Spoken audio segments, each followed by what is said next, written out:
Hello भैया और नमस्कार, जय श्री राम। इस छोटे से वीडियो में आज हम आपको बताएं बीजीय व्यंजक क्या होता है। बीजीय व्यंजक क्या है, बीजीय व्यंजक क्या है, आज हम आपके इस वीडियो में आज अपना यही मुद्दा है कि बीजीय व्यंजक क्या होता है, ये चर्चा करना पूरे वीडियो में। लास्ट तक वीडियो देखना, आपका पूरा वीडियो देखना। बस आप 2-3-4 मिनट वीडियो पूरा देख लो, 5-6 मिनट का वीडियो होगा, पूरा देख लेना आप लोग। अगर आप लोग पूरा वीडियो देखते हो तो आपको बीजीय व्यंजक समझ में आ जाएगा, ठीक है।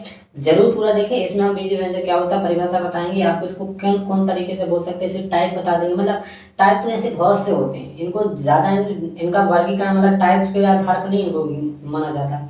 अब इनको अपन बोलने के लिए हर प्रकार से बोल सकते हैं, जैसा जैसा बोलूँ आप उनके आधार पर बताएंगे। पहले बीजीय व्यंजक जान लें कैसा होता है। तो भैया तो बीजीय व्यंजक क्या है, ऐसा व्यंजक है चर और अचर राशियों से मिलकर, चर और अचर राशियों से मिलकर बनता है। जो चर और अचर राशियों से मिलकर बनता है उसे बीजीय व्यंजक कहते हैं। क्या कहते हैं? जो चर और अचर राशियों से मिलकर बनता है उसे बीजीय व्यंजक कहते हैं। जहाँ चर ABCD के सभी अक्षर और अचर होती है संख्याएं। तो जब पक्की बात हो गई कि अगर बीजीय व्यंजक की बात चल रही तो बीजीय व्यंजक चर और अचर राशियों से मिलकर बनते हैं। और चर तुम्हारे कहलात ABCD के अक्षर, चर का कहलात ABCD के पूरे अक्षर जितने होते हैं ABCD में A to Z पूरे अक्षर, ठीक है। और अचर कहलाती है पूरी संख्या, जितनी भी आपकी संख्या होती है, जितनी संख्या में सब आएगा, रूट की आ जाएगा, प्लस माइनस की, बटे की, चार जैसे हो, भिन्न चार जौन से हो, परिमेय संख्या, चार जैसी संख्या, सब विकार अचर की कैटेगरी में आएंगे, ठीक है। तो अब इनको देखो, इनका चर और अचर मिला के कैसे बनते हैं चर। हाँ देखो, हमें अगर आपका समझा के प्रयास करें, हमें अगर एक चर x ले लें और एक ले लें 8, x में 8 खा जोड़े तो भैया जोड़ा है ना, तो जाएंगे तो यहाँ से लिख रहे हैं। इस रूप को क्या नाम धा दिया जाता है, बीजीय व्यंजक। क्या नाम धा दिया जाता है, बीजीय व्यंजक। अगर आप गुणा से मिलाओगे इसी को तो 3 गुणे x करोगे, x गुणे 3 करोगे तो इनका गुणा तो होगा नहीं, इनका गुणा नहीं होता जी पास में लिख जाते, लेकिन 3 को हमारे लिखा जाता है, x को पीछे लिखा। देख ठीक है, जोड़ में किसी भी साइड लिख सकते हैं, लेकिन गुणा में हमेशा आपको चर को आगे अचर को आगे लिखना है और चर को पीछे लिखना है, ठीक है। चर को अचर को पीछे लिखने और अचर कहाँ है, जैसे हमने चर को पीछे कर दिया, अचर को आगे लिख दिया।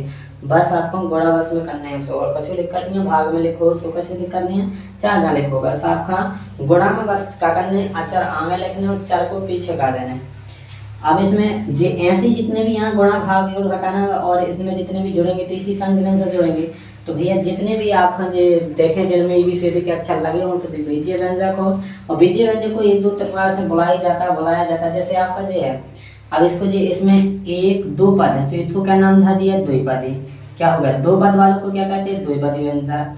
जिसमें एक, इसमें तो खाली एक ही कहना है तो एक पद है, तो लिखे 3x, लेकिन गुणा का और रूप एक ही कहा, तो गुणा में लिखे तो एक ही पद है, तो एक पद अगर इसमें ये क्या है, एक पद व्यंजक। ऐसे हमने इसको 2-3 प्रकार लेते हैं, मतलब ऐसे एक पद वाले को एक पदी, 2 पद वाले को द्विपदी, 3 पद वाले को त्रिपदी कहते हैं। ये मोस्ट है बात नहीं। अगर कोई भी पद, जितने भी पद हो, n पद वाले जिसमें उमे बहुपद में अगर n पद है तो वे n पदी बोल रहे हैं, ठीक है, कोई दिक्कत नहीं है।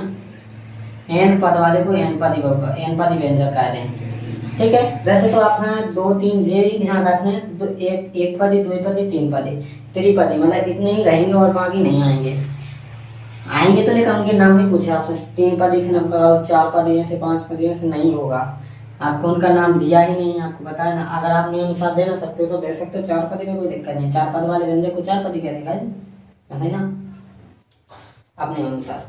अब इनको तो पंद्रहवीं पदन से गिना है, अब इनका नाम अलग प्रकार से भी हो सकता है। जे तो इनके नाम जैसे हमने एक पदी व्यंजक है, ऐसा व्यंजक जिसमें एक पद होता है उसे एक पदी व्यंजक कहते हैं। जो एग्जांपल है 2x 7x और 5x बटे 7, इसमें ये नहीं कहना कि एक है एक ना, जो गुण पूरा भाग में लिखा, भाग गुणा में लिखा तो भाग गुणा का एक ही पद कहलाता है, दूसरा तो है नहीं। 5x बटे 7 तो एक ही पद है, जे पूरा एक ही पद है, तो ऐसे इसमें एक पदी में आ जाएंगे। अब द्विपदी व्यंजक क्या होता है, ऐसा व्यंजक जिसमें 2 पद होते हैं, 2 जने हो गए, 2 से द्विपदी व्यंजक कहते हैं। तो भैया 3x एक अलग है और 5 जिन अलग है, 3x प्लस की 5 जिनमें जोड़ लगा है अलग अलग कलर है, तो जो 2 पद है में 1-2 पद, सब में 2-2 पद हैं, जो तुम्हारा द्विपदी व्यंजक है। अब त्रिपदी व्यंजक ऐसा व्यंजक होता है जिसमें 3 पद होते हैं, उसे त्रिपदी व्यंजक कहते हैं। जैसे 7x + 4y - 8 जिसमें 1-2-3 पद है, तो जो का त्रिपदी 1-2-3, इनमें 3 पद है, तो जो भी त्रिपदी ऐसे और डॉट डॉट आदि भी हो सकता, ठीक है। अब इसमें आपने बोला था, हमने बताया था जी, तो पदन के हिसाब से इतने हो गए। अगर आप व्यंजक को घात के अनुसार, इनको व्यंजक के बीजीय व्यंजक के टाइप भी अलग, इनके बीजीय व्यंजक मतलब एक अलग भाग हो बहुपद, बीजीय व्यंजक से ही क्या बनता है, बहुपद। बीजीय व्यंजक का जब बंटवारा हो जाता है या इनका समझ लो कि इनके पुत्र साहब ने जन्म ले रहा, तो मतलब बीजीय व्यंजक से क्या उत्पन्न होगा, बीजीय व्यंजक से उत्पन्न हुए बहुपद। क्या होगा, उत्पन्न बहुपद। इधर से बहुपद बना। बहुपद क्या होते हैं, ऐसा बीजीय व्यंजक जिनकी चर की घात हमेशा पूर्ण संख्या होती है, उसे बहुपद कहते हैं। ठीक है, ऐसा बीजीय व्यंजक, जैसे यहाँ पर ध्यान दें, पूरी डिटेल में बता दे रहा है आपको। ऐसा बीजीय व्यंजक, ऐसा बीजीय व्यंजक, ऐसा बीजीय व्यंजक, ऐसा बीजीय व्यंजक है जिसकी चर की घात, जिसकी चर की घात, चर की घात हमेशा हमेशा एक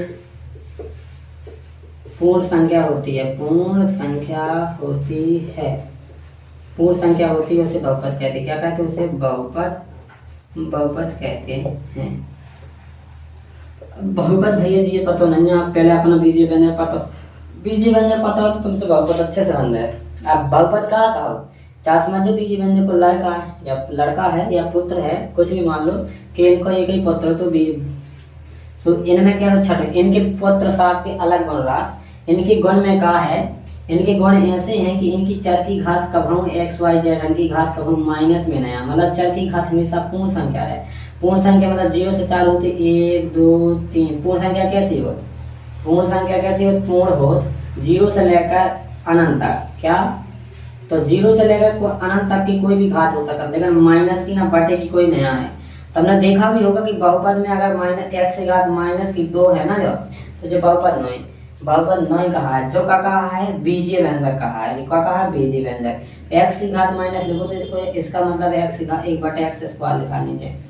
लेकिन अगर बीजीय व्यंजक कहला है, बीजीय व्यंजक, जो बीजीय व्यंजक कहला, लेकिन बहुपद न कहला है। ठीक है, इतनी जानकारी अच्छी लगी हो और बहुपद पसंद आए तो बहुपद तो सब जी कहलाते जिनमें चर की घात x²+, जिनमें धनात्मक घात हो या प्लस के 0 से लेकर अनंत तक की घात हो, बहुपद है सब। ठीक है, मिलते दोस्तों नेक्स्ट वीडियो में। जय श्री राम, धन्यवाद।